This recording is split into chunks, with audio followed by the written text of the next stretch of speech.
भारत नेपाल सीमा, जहां बिना पासपोर्ट के रिश्ते चलते हैं, जहां बाजार, परिवार और रोजमर्रा की जिंदगी एक दूसरे से जुड़ी है, अब वहीं अचानक सख्ती की दीवार खड़ी हो गई है।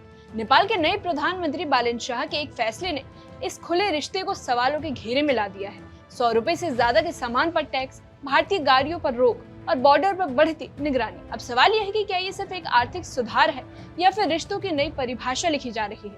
आखिर इस फैसले से किसे फायदा है और किसे नुकसान। अब सबसे बड़ा सवाल यह है कि क्या इससे भारत नेपाल के दशकों पुराने भरोसे पर असर पड़ेगा। आइए इस पूरी कहानी को आसान भाषा में समझते हैं।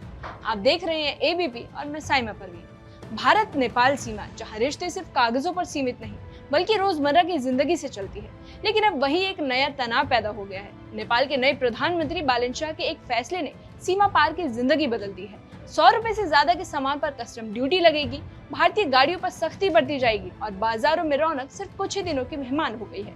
अब सवाल यह है कि क्या ये सिर्फ एक आर्थिक फैसला है या इसके पीछे बड़ा राजनीतिक और रणनीतिक संदेश छिपा है। आखिर इस फैसले का असर आम लोगों, व्यापारियों और दोनों देशों के रिश्तों पर कैसे पड़ेगा।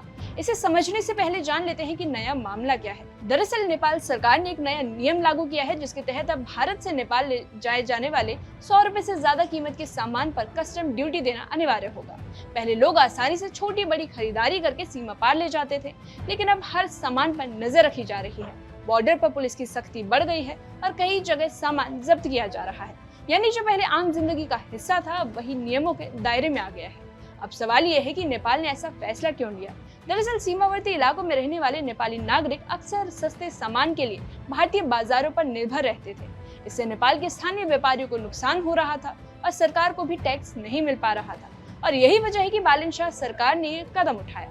उनका मकसद है अपने देश के बाजार को मजबूत करना और रेवेन्यू बढ़ाना। यानी ये फैसला आर्थिक सुधार के नजरिए से लिया गया है, लेकिन इसके असर बहुत गहरे हैं। इस फैसले का सबसे बड़ा असर सीमावर्ती भारतीय बाजार